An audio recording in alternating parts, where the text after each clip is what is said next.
माँ, जब तू किसी को जन्म देने के योग्य बनती है तो ईश्वर तुझमें केवल रचना नहीं, अपना अंश सौंपता है। जिस तरह कोई मंदिर बिना गर्भगृह के अधूरा होता है, वैसे ही जीवन बिना गर्भ संस्कार के अंधकार में डूबा रहता है। तू जानती है मां, गर्भ केवल मांस पिंड का आकार नहीं, वह आत्मा के लिए सबसे पहला पाठशाला है। और आज जो कथा मैं तुझे सुनाने जा रहा हूं, वो केवल सुनने के लिए नहीं है, वो है तेरे भीतर पल रही आत्मा को संस्कार देने के लिए।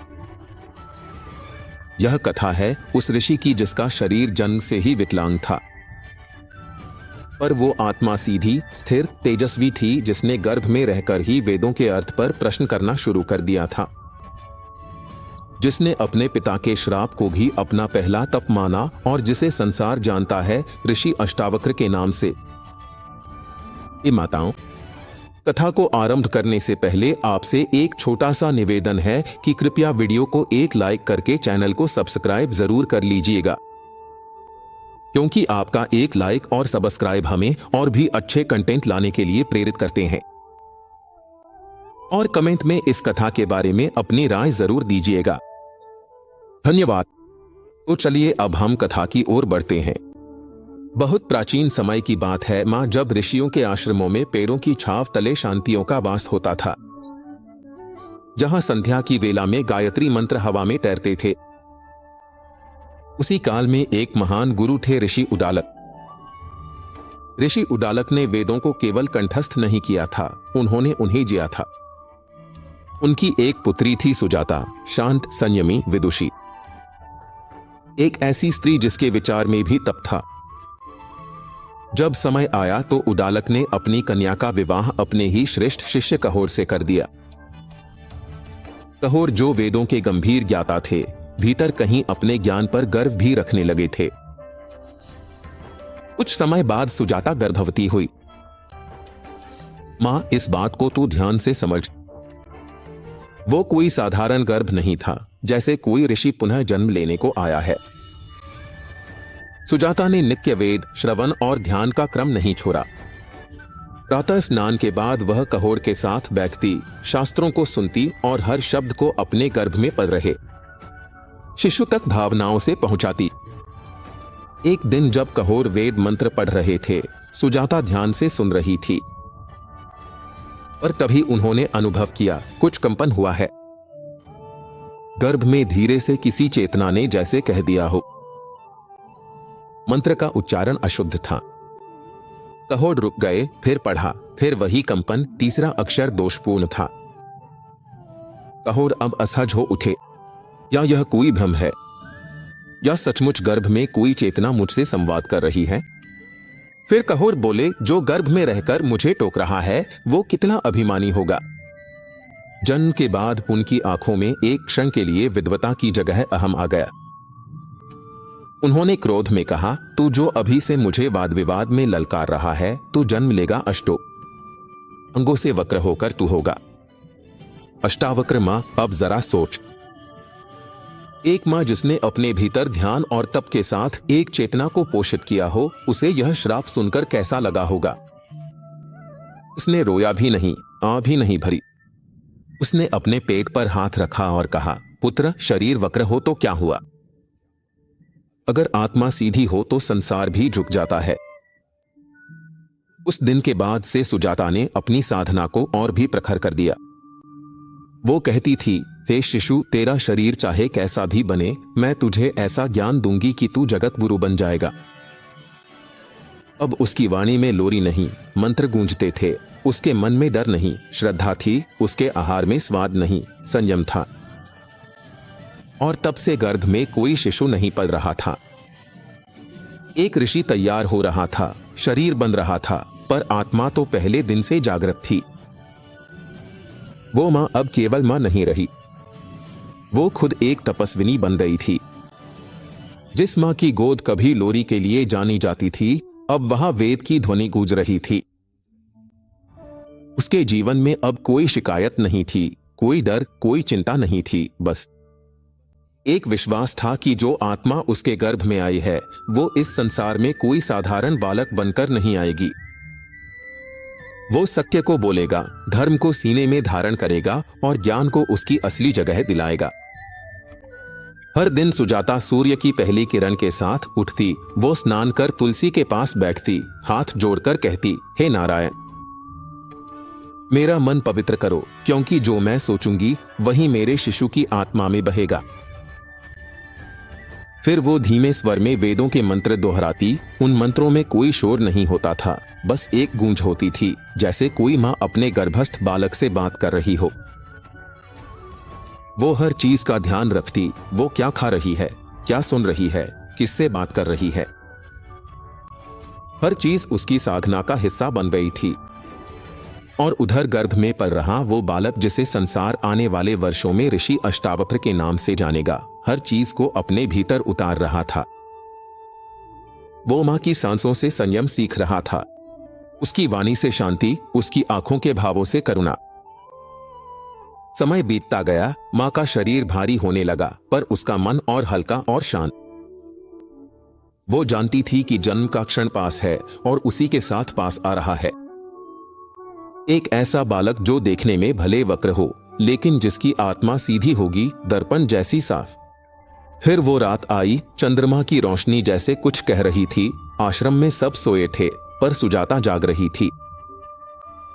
वो बार बार अपने पेट पर हाथ रखती, जैसे कह रही हो, अब समय आ गया है बेटा, अब तू बाहर आ।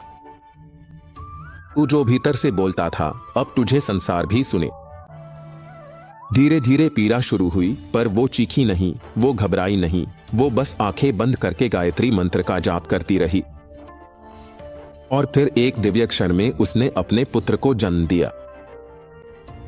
आश्रम के सेवक दौड़े आए। कई लोगों ने जब बालक को देखा तो स्तब्ध रह गए।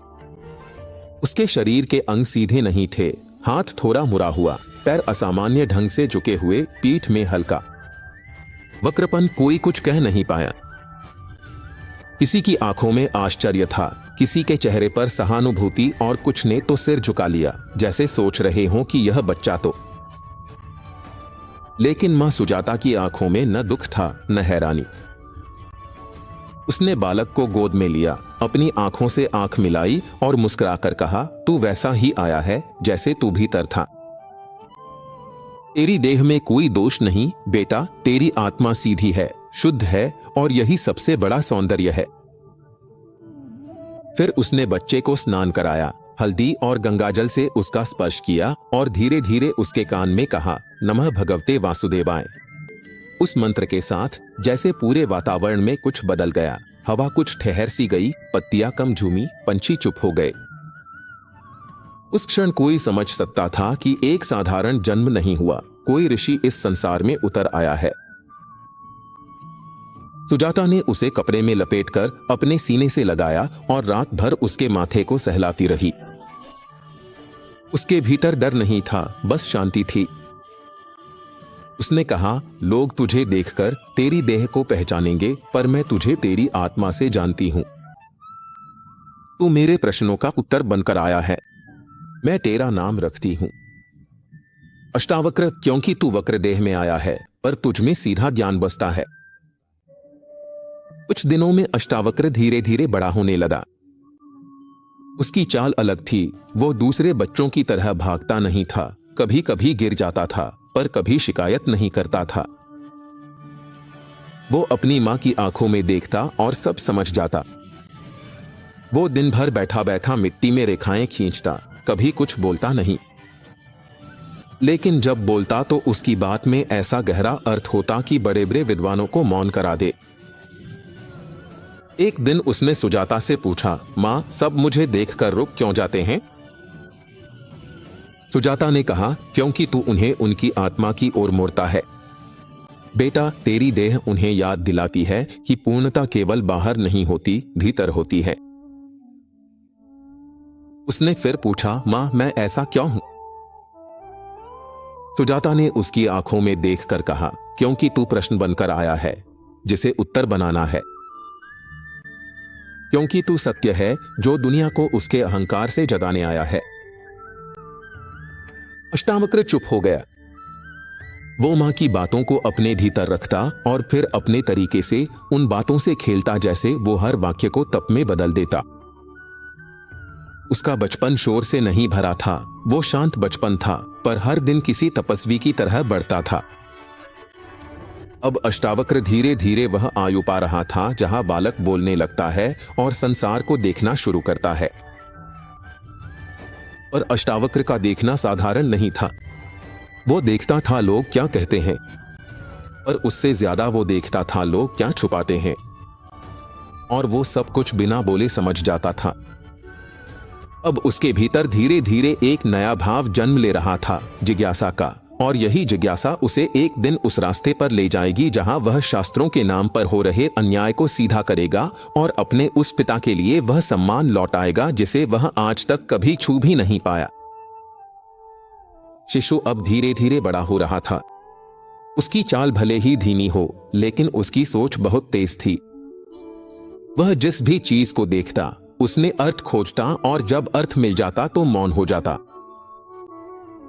मां उसके हर सवाल को ध्यान से सुनती थी। वो जानती थी कि यह बच्चा सिर्फ उत्तर नहीं मांगता, यह तो सत्य को भीतर उतरना चाहता है। उस दिन अष्टावक्र ने अपनी मां से पूछा, मां, मेरे पिता कौन है? सुजाता थोड़ी देर तक शांत रही, फिर उसने बिना कुछ छुपाए सब कुछ कह दिया। तेरे पिता का नाम होर है, वे वेदों के ज्ञाता हैं। वे मेरे गुरु के प्रिय शिष्य भी हैं। जब तू मेरे गर्भ में था तब एक दिन उन्होंने तुझे अपमानित किया था। तूने उनके वेद पाठ में एक त्रुटि को गर्भ में ही सुधार दिया था। उन्हें यह स्वीकार नहीं हुआ। उन्होंने गुस्से में तुझे श्राप दे दिया कि तू 8 अंगों से वक्र होकर जन्मेगा। अष्टावक्र ने बहुत ध्यान से सुना। उसकी आंखों में न कोई आंसू आया, न कोई गुस्सा।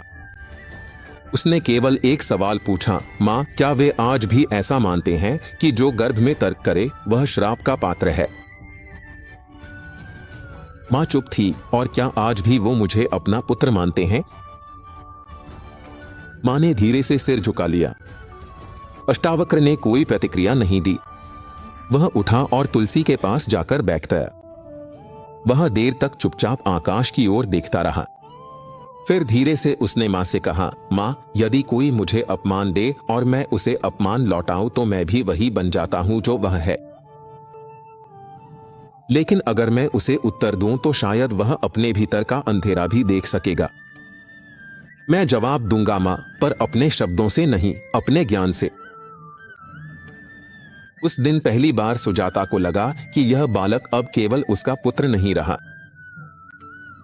यह अब वह आत्मा बन चुका है जो आने वाली पीढ़ियों के अज्ञान को तोड़ेगा। कुछ ही दिन बीते थे कि आश्रम में एक बड़ी खबर आई। जनकपुरी में एक विद्वान पंडित बंदी ने घोषणा कर रखी थी कि जो भी उसे शास्त्रार्थ में पराजित करेगा उसे सोने से तौला जाएगा, और जो हार जाएगा उसे नदी में डुबो दिया जाएगा। अब तक कितने ही पंडित गए थे और हार कर प्राण गंवा चुके थे। जब यह बात अष्टावक्र ने सुनी तो उसका चेहरा गंभीर हो गया। उसने पूछा, मां, क्या मेरे पिता? मां की आंखें भर आईं। हाँ बेटा, तेरे पिता भी गए थे जनकपुरी। उन्होंने शास्त्रार्थ किया और हार गए। अब वे नहीं हैं। बंदी ने उन्हें जल में डुबो दिया। अष्टावक्र कुछ देर तक कुछ नहीं बोला। उसने अपने हाथों को देखा जो बचपन से वक्र थे, फिर अपनी आंखें बंद कर ली। कुछ देर बाद उसने बहुत शांत स्वर में कहा, मैं वहां जाऊंगा मां, लेकिन बदले के लिए नहीं, सत्य के लिए। जिसे आज तक सबने शरीर से मापा, मैं वहां आत्मा का मान स्थापित करने जाऊंगा। मां कांप उठी, तू अभी बहुत छोटा है बेटा, लोग तुझ पर हंसेंगे। अष्टावक्र ने कहा, तो मैं पहले उन्हें हंसने दूंगा, फिर मैं उन्हें सुनाऊंगा। अगर वे तब भी न समझें तो मैं मौन होकर भी उन्हें उत्तर दे दूंगा। मां ने उसकी पीठ पर हाथ फेरा और उसका सिर अपने आंचल में छुपा लिया। फिर धीरे धीरे एक यात्रा शुरू हुई। एक बालक की यात्रा जो अपने पिता की प्रतिष्ठा लौटाने जा रहा था, पर हथियार लेकर नहीं, ज्ञान लेकर। अष्टावक्र अकेला नहीं था। उसके साथ उसके मामा श्वेतकेतु भी चल पड़े। दोनों एक साथ चल रहे थे। एक के पांव सीधे थे, दूसरा लंगड़ा कर चलता था, पर जिस आत्मबल से अष्टावक्र चल रहा था वो देख श्वेतकेतु भी चुप थे। रास्ते में कई लोग मिलते, कुछ चौंकते, कुछ हंसते, कुछ दया से देखते, पर अष्टावक्र हर बार उसी मौन में उत्तर देता। एक गांव में कुछ बालक उसका मजाक उड़ाने लगे। देखो देखो, टेढ़ा बालक जा रहा है, राजा के दरबार लगता है, ज्ञान नहीं हड्डियों का बोझ लेकर आया है। श्वेतकेतु गुस्से से भर गए। बस करो कृष्ण। वक्त रुका नहीं, मुस्कुराया और आगे बढ़ता रहा। फिर एक मोड़ पर उसने रुककर कहा, यदि कोई मुझे मेरी देह से मापे तो मुझे उसका दया पात्र बनने की जरूरत नहीं। मैं तो अपने भीतर का दीप जलाकर चल रहा हूं। जो चाहे उसे देखे, जो न चाहे वह अंधेरे में ही रहे। जब वे जनकपुरी पहुंचे तो वहां का राजद्वार वैसा ही भव्य था जैसा सुना था। संगमरमर की सीढ़ियां, सोने से जरा हुआ प्रवेश द्वार और द्वार पर खड़े रक्षक जो किसी को भी बिना अनुमति अंदर नहीं जाने देते। अष्टावक्र ने बहुत सीधी आवाज में कहा, मुझे राजा जनक से मिलना है। रक्षक हंस पड़ा, तू राजा से, यह कोई खेल है। श्वेतकेतु ने आगे बढ़कर कहा, हम विद्वान हैं, शास्त्रार्थ के लिए आए हैं। रक्षक ने उन्हें भीतर जाने की अनुमति दी, पर जाते समय पीछे से फिर कहता गया, राज्यसभा में हंसी रोकना सीख लेना। बालक जब दोनों सभा में पहुंचे तो सचमुच हजारों की भीड़, विद्वानों की पंक्तियां और सबसे आगे राजा जनक और पंडित बंदी विराजमान। अष्टावक्र जैसे ही भीतर पहुंचा, सभा में हंसी गूंजने लगी। ये कौन आया है? राजा ने शास्त्रार्थ को मजाक बना दिया। क्या ये बालक तो ठीक से खड़ा भी नहीं रह सकता और आया है बंदी से बहस करने। बंदी भी मुस्कुरा उठा। कृपा कर बताइए एक बालक, तुम कौन हो? अष्टावक्र ने गहरी सांस ली। राजा जनक की ओर देखा और कहा, मैं वह हूं जो तुम्हारी आंखों को नहीं दिखेगा पर तुम्हारी आत्मा पहचान लेगी। मैं वह हूं जो तुम्हारे शब्दों को नहीं काटेगा पर तुम्हारे अर्थ को बदल देगा। मैं वह हूं जो देह से टेढ़ा है पर सत्य के सामने सीधा खड़ा है। राजा जनक की आंखें ठहर गईं। उन्होंने पहली बार देखा, एक बालक इतनी सीधी बात कैसे कर सकता है। सभा में मौन छा गया, मानो शब्द भी उस वाणी के आगे श्रद्धा से नतमस्तक हो गए हों। वह कोई चमत्कार नहीं था, कोई तेजस्वी मुद्रा नहीं, कोई गर्जना नहीं, सिर्फ एक सरल वाक्य, पर उसमें सदियों की साधना की गूंज थी। राजा भी चुप थे, मंत्री भी, ऋषि भी। सबने देखा, वो शरीर से बालक था पर आत्मा से एकदम सीधा। उसके वाक्य तलवार नहीं थे, वे आईना थे जिसमें हर किसी को अपना टेढ़ापन साफ दिखता है। कुछ देर बाद एक वृद्ध ने धीरे से पूछा, बालक तू कौन है? उसने उत्तर नहीं दिया, बस हाथ जोड़े और मुस्कुराया, जैसे कोई ऋषि सत्य को शब्दों में नहीं केवल मौन में सिखाता है। फिर उसी धीमे स्वर में कहा, मैं वह नहीं जो शरीर में दिखता है, मैं वह हूं जो भीतर सुनता है। तुम्हारी हंसी भी सुनता हूं। और तुम्हारे भाई को भी सभा में सिहरन दौड़ गई।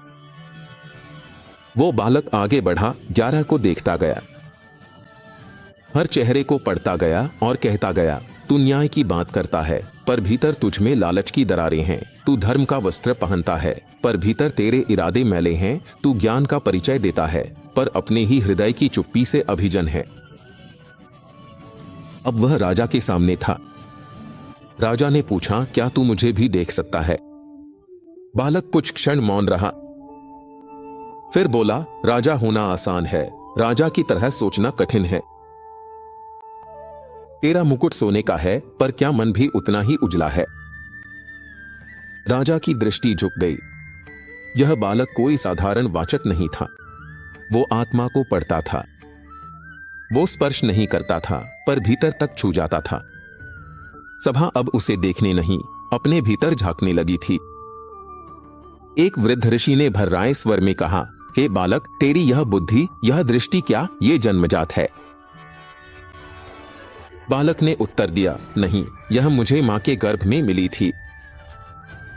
जब मैं आकार ले रहा था, मेरी माँ मौन साध रही थी। जब मैं अंगों से जुड़ रहा था, वो आत्मा से ऊपर उठ रही थी। उन्होंने कभी मेरे लिए सोना नहीं मांगा, पर सत्य की अनुभूति हर रात दी। उन्होंने मुझे ग्रंथों की कहानियां नहीं सुनाई, बल्कि मौन में उनका अर्थ जिया। जब मैं मां के भीतर पड़ रहा था, वो केवल भोजन नहीं खा रही थी, वो विचार खा रही थी, भाव पी रही थी, संस्कार उड़ रही थी, और मैं उन्हीं में आकार लेता गया। सभा स्तब्ध थी। एक मंत्री ने पूछा, तो क्या एक मां इतना बड़ा परिवर्तन कर सकती है? बालक ने कहा, मां केवल जीवन नहीं देती, वो जीवन की दिशा भी तय करती है। मां यदि भयभीत हो तो शिशु डरपोक बनता है। मां यदि दुहक में डूबी हो तो बालक भी भीतर से टूटा हुआ जन्म लेता है। पर यदि मां प्रार्थना करती हो, तप करती हो, अपने भीतर शांति साधती हो, तो उसका शिशु केवल बालक नहीं होता, वह ऋषि होता है, दृष्टा होता है, एक नया युग होता है। अब सभा में कोई प्रश्न नहीं बचा था। वह मौन था, पर वह मौन पराजय का नहीं, प्रकाश का था। वह वक्र बालक अब किसी के लिए वक्ता नहीं था, वह था एक मार्गदर्शक, एक जीवित ग्रंथ, एक ऐसी आत्मा जिसे सुनने के बाद कोई भी वैसा न रहता जैसा वह पहले था। सभा अब बालक को नहीं, उस स्त्री को देखने लगी थी जो सभा से दूर एक वृक्ष के नीचे बैठी थी। सरल सी साड़ी, शांत चेहरा, कंधों पर वक्त की थकान, आंखों में एक ऐसी चमक जो शायद गर्भ में चढ़ते चंद्रमा की होती है। वह थी उसकी मां, जिस स्त्री को कल तक कोई जानता तक नहीं था। आज सब उसे एक दर्पण की तरह देख रहे थे। राजा स्वयं उठे, अपना मुकुट उतारकर उसके पास आए और बोले, हे माता, कौन सा ऐसा यज्ञ किया तुमने जिससे ऐसा पुत्र जन्मा? कौन से मंत्र फूंके गर्भ में कि आत्मा को यह स्वरूप मिला? क्या ऋषियों से दीक्षा ली थी? वह मुस्कुराई, धीरे से सिर झुकाया और कहा, नहीं राजन, मैंने केवल मौन साधना की थी, मैंने केवल स्वयं से बात की थी, मैंने कोई वेद नहीं पढ़े, बस रोज अपने भीतर ईश्वर को सुना। गर्भ का हर दिन मेरे लिए एक साधना था। मैंने किसी से कुछ मांगा नहीं, पर ईश्वर को हर क्षण कुछ दिया, अपनी चिंता, अपनी थकान, अपने आंसू। मैंने कुछ त्यागा नहीं, पर बहुत कुछ छोड़ दिया, शिकायतें, कटुता और पुरानी परछाइयां। और उसी मौन में, जिसे लोग अकेलापन कहते हैं, उसी में मैंने एक ऋषि को जन्म दिया। राजा की आंखें भर आईं, मां तू साध्वी है। वह मुस्कुराई, मैं केवल एक मां हूं। सभा के वृद्धजन अब उस मां के चरणों में झुक गए। एक साधारण स्त्री, जिसे कभी समाज ने प्रश्नों से देखा था, आज उसे उत्तरों की देवी मान रहा था। और वह बालक अब भी शांत खड़ा था।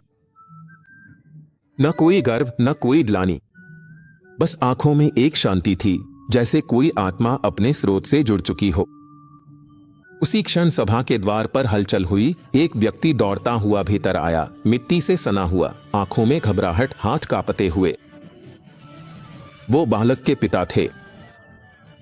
वे सीधे बालक के पास पहुंचे, घुटनों पर गिर पड़े और बोले, मुझे क्षमा कर दे पुत्र, मैंने तुझे त्यागा नहीं था, मैंने तुझे समझा ही नहीं था। मैं डर गया था तेरे शरीर से, तेरे रूप से, तेरी चाल से, पर आज मैं देख रहा हूं, तेरे भीतर जो प्रकाश है वो इस देह से परे है। मैंने अपने ही भाग्य को ठुकरा दिया था। बालक ने पिता की ओर देखा। कभी कोई शिशु इतना मौन नहीं होता जितना वो इस क्षण था। फिर धीरे से उनका हाथ पकड़ा और कहा, पिता, आपने मुझे जन्म दिया, पर मेरी मां ने मुझे जीवन दिया। आपने मुझे छोड़ा नहीं था, आप तो बस स्वयं से दूर हो गए थे। अब लौट आए हैं तो मैं कुछ नहीं मांगता, बस यही चाहता हूं कि अब आप मां की ओर भी देखना सीखें। उस स्त्री के आंसू बह रहे थे, पर वो आंसू दर्द के नहीं थे, वो थे मां के संकल्प की विजय के। सभा में कोई कुछ नहीं बोल रहा था। अब उस सभा में कोई राजा नहीं था, कोई मंत्री नहीं, न कोई ऋषि। वहां सब केवल शिष्य बन चुके थे। एक वक्त बालक जो वाणी से भी तेज था और एक माँ जिसकी चुप्पी में वेद समाये थे, उन दोनों की उपस्थिति में वो पूरा समाज मानो स्वयं को देख रहा था। और तभी बालक ने अंतिम वाक्य कहा, शरीर चाहे जैसा हो, पर यदि आत्मा सीधी हो तो वक्रता भी आशीर्वाद बन जाती है। और माँ चाहे किसी भी परिस्थिति में हो, यदि वो गर्भ के हर दिन को प्रार्थना बना दे तो संसार उसे वंदन करता है। उसी की संतानों में धर्म भी जन्म लेता है, ज्ञान भी और भविष्य भी। सभा ने सिर झुका लिया, क्योंकि उस दिन किसी एक बालक ने नहीं, एक मां ने संपूर्ण समाज को नया जन्म दे दिया था। कई रिश्ते तो उस मौन के बोझ को सह नहीं पाए। किसी ने गर्दन झुका ली, किसी ने आंखें चुरा ली और किसी ने अपने ही मन से प्रश्न पूछ डाले। क्या बालक ने सच कहा? क्या वर्षों की साधना से अर्जित ज्ञान केवल शब्दों का जाल था? क्या हम शास्त्रों को तोते की तरह रखते रहे पर आत्मा की शांति को छू तक न सके? उसी क्षण जनक ने अपनी दृष्टि स्थिर की उस छोटे से बालक पर, जिसके वाक्य वज्र से अधिक भारी थे और मन निर्मल जल से भी अधिक पारदर्शी। वह वक्रता केवल शरीर में थी। मन तो जैसे स्वयं ब्रह्मा का प्रतिबिंब बन चुका था। जनक बोले, ब्रह्मा, ज्ञानी बालक, तू कौन है? इस शरीर में कैसी चेतना जागृत है? तेरी दृष्टि में मेरी सभा की अग्नि ठंडी क्यों पड़ गई? बालक अष्टावक्र ने शांत स्वर में उत्तर दिया, राजन, जिस सभा में आत्मा को देखा नहीं जाता, जहां वाणी केवल मुख की शोभा है, जहां विचार केवल वाद विवाद का उपकरण है और जहां मनुष्यता केवल दिखावा है, वहां मैं मौन नहीं, संपूर्ण सत्य की गर्जना लाऊंगा। सभा एक बार फिर सिहर गई, क्योंकि यह कोई बालक नहीं बोल रहा था। यह तो वह चेतना थी जो जन्म से पूर्व ही तप चुकी थी, जो गर्भ में ही अविद्या को पहचान चुकी थी, जो शून्य में भी ईश्वर को देखना जानती थी। उसी क्षण वहीं बैठे वयोवृद्ध ऋषि बाड़न, जिन्हें बालक ने पहले ही मूर्ख कहा था, वे उठे, कांपते हुए आगे बढ़े और बालक के चरणों में झुक गए। बालक, तू जो चाहे कह, तू जो चाहे कर, पर मुझे क्षमा कर। मैंने तुझे शारीरिक दोष देखकर तेरा अपमान किया, पर तुझे पहचानने में चूक गया। तू तो वह है जो हम सबकी आत्मा को आईना दिखाने आया है। अष्टावक्र ने न तो अपनी आंखों में गर्व लाया, न ही अपनी वाणी में कठोरता। वह केवल मुस्कुराया, जैसे कोई ऋतु अपने फूल गिरा रही हो।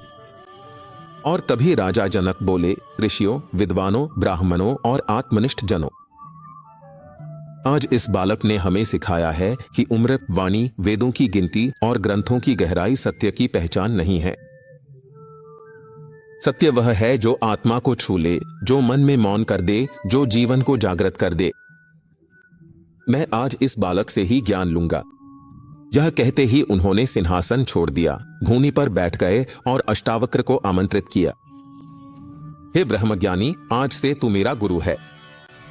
मेरे अहंकार को त्याग, मेरी बुद्धि को शुद्ध कर और मुझे उस तट पर पहुंचा दे जहां केवल आत्मा है। और शेष मौन। अष्टावक्र कुछ क्षण शांत रहा। फिर उसने वह कहा जिसने जनक को राज्य से ब्रह्मर्षि बना दिया। हे जनक, ज्ञान कोई व्यापार नहीं है, यह तो आत्मा की अनुभूति है। यदि तू शिष्य है तो पहला संस्कार यह ले, मैं कुछ नहीं जानता। जहां यह वाक्य हृदय में उतरता है, वहीं से ज्ञान जन्म लेता है। सभा अब न मौन थी, न उद्वेलित। वह एक चमत्कृत अनुभूति में डूबी थी और गर्भ में बैठी कोई आत्मा कहीं किसी मां के भीतर ये सब सुनकर मुस्कुरा रही थी, क्योंकि यह कथा केवल अष्टावक्र की नहीं थी। यह तो आत्मा के शुद्धतम रूप की विजय थी।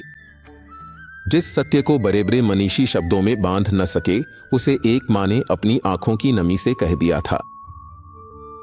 उस दिन सभा में धर्म हार गया था, क्योंकि वह नियमों में बंध गया था, और प्रेम जीत गया था, क्योंकि वह मौन में प्रवाहित हो गया था। जिसे लोग वक्रता कह रहे थे, वही अब ज्ञान का वक्र पथ बन चुका था। और उस वक्र बालक ने समाज की सबसे सीधी रेखा, मातृत्व की गरिमा खींच दी थी।